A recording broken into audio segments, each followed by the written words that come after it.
Bien amigos, seguimos, estamos en Andares, en vivo y en directo, aunque esta nota la grabamos un rato antes de salir al aire. Estamos con la gente de la UDELAR, que bueno, se van acercando cada vez un poquitito más. Le estábamos pidiendo recién a Gabriela Fajardo, que va a estar hoy, la posibilidad de un poquitito más cercano para que la gente no pierda el hilo, que tan importante es y cuánto nos ayuda a todos los que andan por allí mirando Andares, aprendiendo para desarrollar a veces nuestra vida familiar. Si no entendemos lo que pasa en nuestro entorno, a veces lo decimos pero no lo entendemos. Y la gente de la UDELAR, por suerte, nos explican de una manera tan docente, tan llana, que yo por lo menos lo entiendo. Y que yo lo entienda ya es un montón. Buenas tardes, Graciela Fajardo, buenas tardes. Buenas tardes. Gabriela, te cambié de nombre, Gabriela. Todo muy bien, ¿y ustedes? Bien, tengo algo ahí que no tiene nada que ver con lo de hoy. Sí, lo de situación de seguridad alimentaria. Ah, ¿ese lo pusiste tú? Sí. Ah, yo dije, ¿y esto qué? Bueno, muchas gracias por la invitación. Hoy queríamos acercarles lo que son los resultados que la semana pasada dimos a conocer de una investigación que desarrollamos y que tiene que ver con lo que es la situación de seguridad alimentaria y nutricional en los hogares con adolescentes de los barrios de Villa Italia y Punta Rieles de la ciudad de Montevideo. Quizá algunos de ustedes ya hayan escuchado algunos resultados que están saliendo en la prensa, pero bueno, con la amabilidad que siempre tenemos de este espacio, se los queríamos hacer llegar. Ajá. ¿Y qué tan importante es? Sí. Bueno, primero creemos que es muy importante porque lo que hicimos con este proyecto fue atender a la demanda de docentes de educación secundaria de estos barrios que estaban preocupados por la situación que algunos adolescentes vivenciaban. Esta investigación nosotros lo hicimos desde el año pasado y bueno, ellos se acercaron al Programa Integral Metropolitano, que es un programa territorial de la Universidad de la República, preocupados por la problemática, y a partir de allí surge entonces la iniciativa de desarrollar este proyecto de investigación en el cual participaron, además del PIN y de la Escuela de Nutrición, docentes del Instituto de Estadística de Facultad de Economía, también docentes de Facultad de Ciencias Sociales, y lo más importante es que tuvimos la colaboración de estudiantes de la Escuela de Nutrición, que como allí se muestra en la imagen, colaboraron con la parte de lo que fue la recolección de los datos en estos barrios.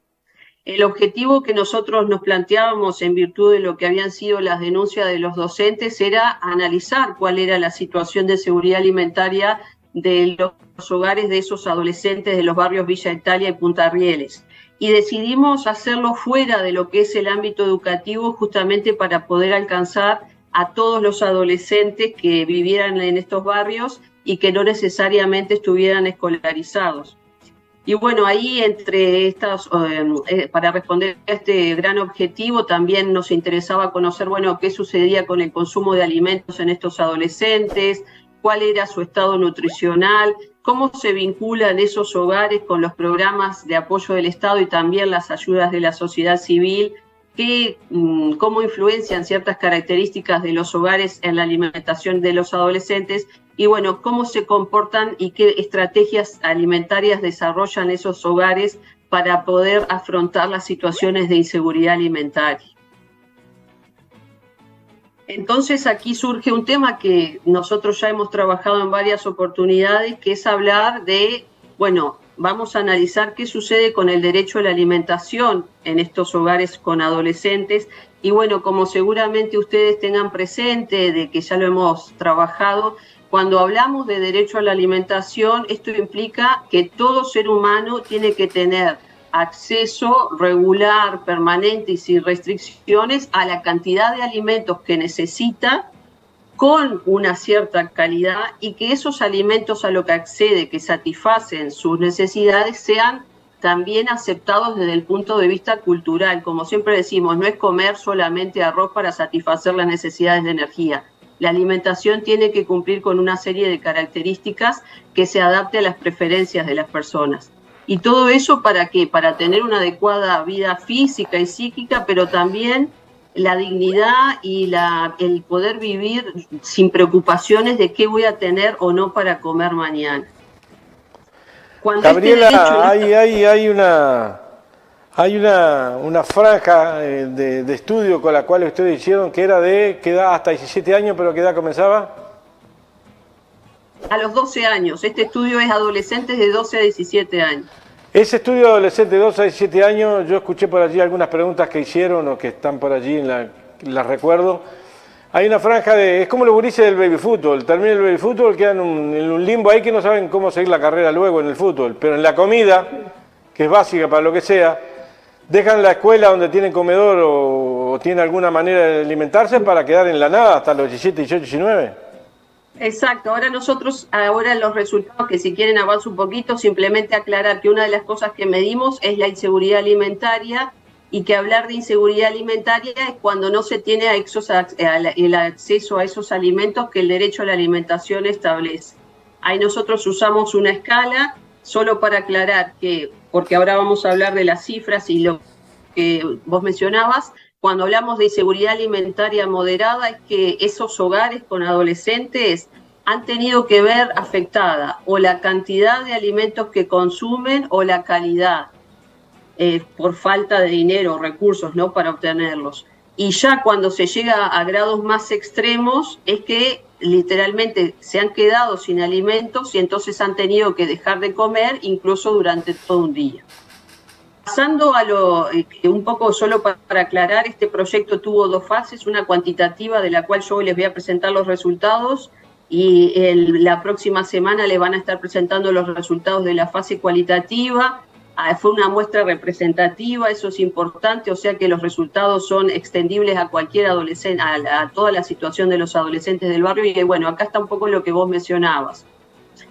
Algunas características de estos hogares, casi 6 de cada 10 tienen 5 o más integrantes. Y bueno, ¿qué tipos de apoyo reciben? Ahí tenemos que 72% reciben alguna transferencia monetaria del Estado, 4 de cada 10 hogares recibía canastas o comidas de la sociedad civil o del Estado, y que casi el 30% de esos adolescentes acudía a un comedor escolar o recibía una beca cantina.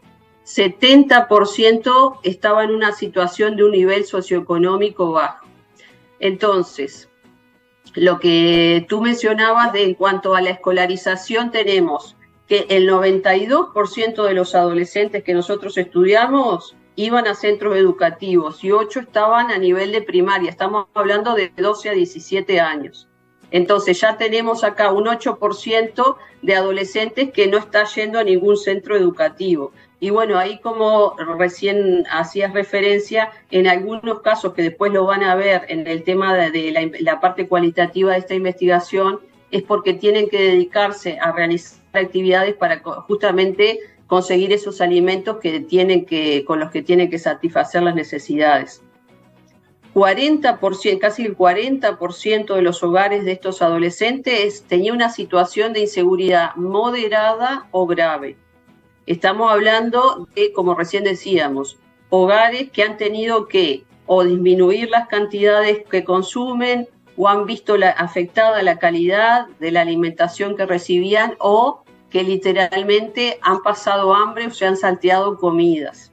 Los casos más graves, recuerdan que eran estos últimos que hacíamos referencia, son el 12% de los hogares. Cuando a nivel de Montevideo la situación, y del país, perdón, es un 15%. Los hogares con adolescentes de estos barrios están en una situación parecida a lo que a nivel nacional se observa en los hogares con menores ingresos.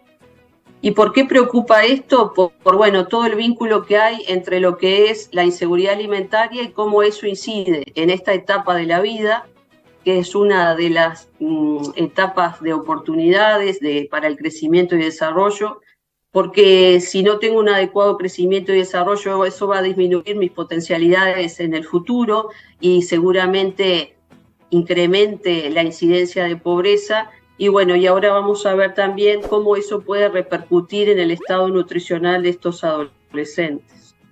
Repercute también a lo que te pidieron en el estudio, que es a los gurises que estudian, ¿no? cómo abandonan. Yo me crié también en la pobreza y la verdad que mis dos hermanos no pudieron ir a estudiar, o sea, había que trabajar. ¿Estás muteada tú, Gabriela?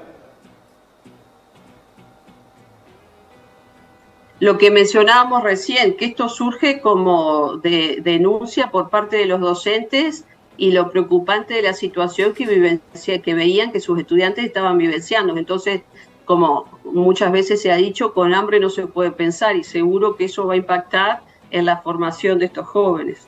Un poco pasando a lo que era la selección de alimentos, bueno, seguramente todos tengamos presentes esas recomendaciones que realiza el Ministerio de Salud Pública de los alimentos que hay que consumir en forma diaria. ¿Qué veíamos en estos adolescentes? Bueno, que su alimentación se basa principalmente en alimentos que aportan energía. Lo que nosotros podemos decir tradicionalmente, los alimentos que te llenan o que te dan más saciedad. Y bueno, y ahí eran arroz, papa, boniato, fideo. También los que son, desde el punto de vista del acceso económico, más fáciles de acceder. Otra cosa que se veía ahí es que alimentos básicos por los nutrientes que aportan, como carne, los lácteos, las frutas y las verduras, una importante proporción de estos jóvenes no cumplen con lo recomendado. Por ejemplo, te dicen que a diario una persona tiene que consumir carne. Bueno, solo el 60% de estos jóvenes la consumía, ¿no? Carne roja, de pollo, pescado, solo el 60% la consumía. Después que los lácteos tan importantes en esta etapa de crecimiento y desarrollo también tienen que ser consumidos en forma diaria y ahí 14% lo consumía menos de 3 veces por semana y 1 de cada 10 nunca los consumía. Y las frutas y las verduras en un país con tantos problemas de enfermedades no transmisibles y problemas cardiovasculares, el 80% no los consumía en forma diaria, lo que resulta bastante lógico por el costo de estos alimentos, ¿no? Y bueno... El tema, perdón la interrupción, pequeñísima, pero que tiene que ver con la actualidad. El tema del agua, más allá de que a lo mejor estaba en la encuesta o no. Bueno, nosotros esta investigación la realizamos en los meses de septiembre, noviembre del año pasado, donde todo el tema de lo que es la inseguridad hídrica no estaba en el tapete como hoy está. Así que no se realizó una medición, pero si pensamos en que son hogares, que es una de las cosas que nosotros venimos mencionando, que en el mejor de los casos podrían destinar algún ingreso a la compra de agua, seguramente todo lo que es la calidad de la alimentación se va a ver afectada, que es una de las cuestiones que planteábamos la otra vez, como la inseguridad hídrica, el tener que destinar dinero a comprar agua termina afectando la inseguridad alimentaria porque vos tenés que relegar dinero para comprar alimentos para volcarlo al agua. Así que bueno, si bien no se midió, seguramente pueda estar repercutiendo. Y otra cuestión que es importante mencionar, que lo pueden ver allí, es el elevado consumo de productos ultraprocesados, que como seguramente recordarán, son aquellos que son ricos en azúcar, grasa, sal, y todo eso va a terminar repercutiendo en un estado nutricional que, como se ve acá, y pese a lo que uno creería y como antes se pensaba que en situación de pobreza y de menor capacidad de acceso el problema era la desnutrición, hoy lo que se ve es que en esta población de adolescentes los principales problemas son de sobrepeso y obesidad, lo que no es de extrañar dadas las características de la alimentación que antes hacíamos referencia. Y a su vez, otro aspecto que se destaca es que el 5% de esos adolescentes tenían una talla menor a la que se espera para su edad. Y eso nos puede estar dando cuenta de historias pasadas de desnutrición que dejaron su marca en estos jóvenes. Entonces, como alguna de las reflexiones que nosotros sacábamos es que, bueno, esto lo que pasa, como bien mencionabas, terminan la escuela, están amparados por un programa de alimentación escolar, pero pasan a nivel secundario, a nivel de educación media, y no tienen un programa que los incluya o que les dé respuesta. Entonces, bueno, la necesidad de realmente ser un tema que se analice, de que la cuestión de la inseguridad alimentaria y sus causas es un tema complejo, y bueno, que la malnutrición por exceso en esta población es una problemática que también debería ser abordada. ¿Qué es lo que se espera desde el punto de vista hacia adelante? Te ampliaría la pregunta. No como algo oficial, porque para ser algo oficial hay que estar en territorio, pero en el área metropolitana, ¿se podría repetir esos niveles de más, menos, extraoficialmente, de esos niveles de mala alimentación? Sí, sí. Nosotros ya hemos tenido otros estudios que no han sido así tan focalizados en unos barrios, y lo que es con selección de alimentos se ven algunas dificultades. La prevalencia de inseguridad alimentaria también se ve, o sea que es posible que se encuentren estos mismos problemas en otras zonas. Y bueno, nosotros trabajando con lo que es la comunidad educativa de la cual surgió esta necesidad, se están viendo ahora posibles estrategias para, bueno, en primer lugar, hacer llegar esta información a las autoridades y ver también cómo afrontar esta problemática, no pensando en que la enseñanza tiene que ser la que lo tiene que resolver, ¿no? Pero bueno, tratar de establecer los puentes con las autoridades y con todos los actores locales para tratar de contribuir a la mejora de esta situación. Tampoco se resuelve con una olla popular, si bien es la necesidad de no pasar hambre, pero no es la solución final. No, exacto, porque no hay que olvidarse que quien es garante del derecho es el Estado. Entonces, las ollas populares, reconociendo todo lo que es el valor que han tenido y el rol que han jugado, en realidad quien tiene que garantizar el derecho a la alimentación de la población es el Estado. Y bueno, en ese sentido, asumir las responsabilidades que le tocan ante estas situaciones. ¿Qué rol le queda a ese? Yo tengo una franja de 12 a 17 años. Los que vienen ingresando a los 12 años. Puede ser dentro de un par de años, los que tienen 8, 9, 10 van a tener 11, 12. ¿Y qué perspectiva le quedan para los que tienen ya 16, 17, que ya vienen malnutridos? Esa es la palabra. Exacto.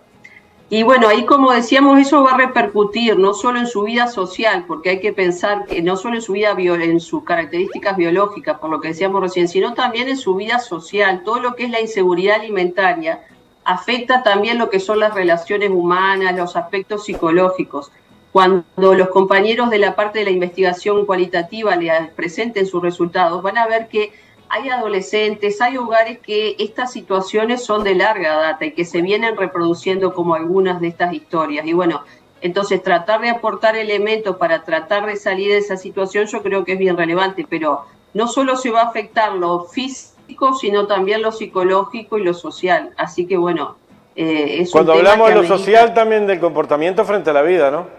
Exactamente, exactamente, porque hay que pensar que cuando uno afronta situaciones de hambre, de estrés, las formas de responder a veces no son las que tradicionalmente podríamos esperar, ¿no? O situaciones de violencia, no solo a nivel familiar, en el medio en el que se encuentran. Entonces, bueno, a veces uno analiza desde su vida, su comodidad y su satisfacción de necesidades el comportamiento de otros sin tener una real dimensión de los problemas que está afrontando.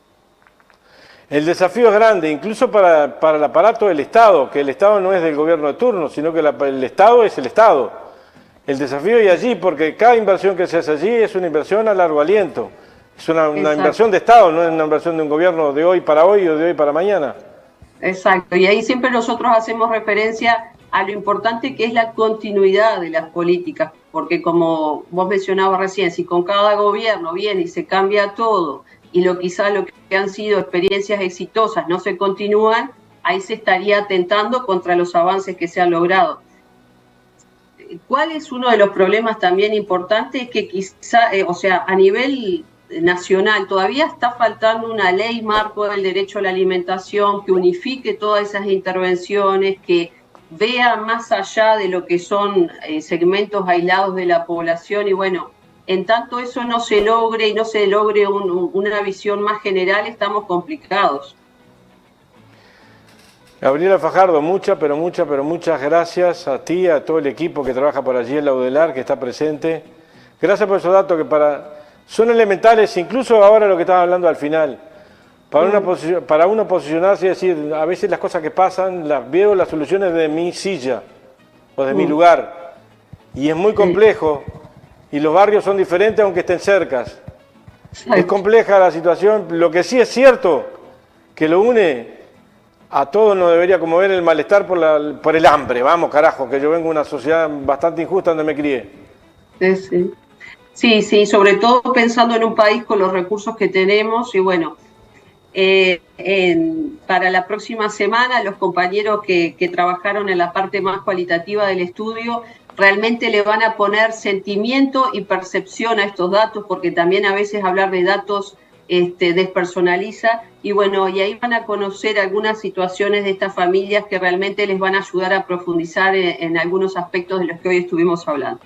Muchas gracias, Gabriela, un abrazo. Muchas gracias a ustedes, saludos.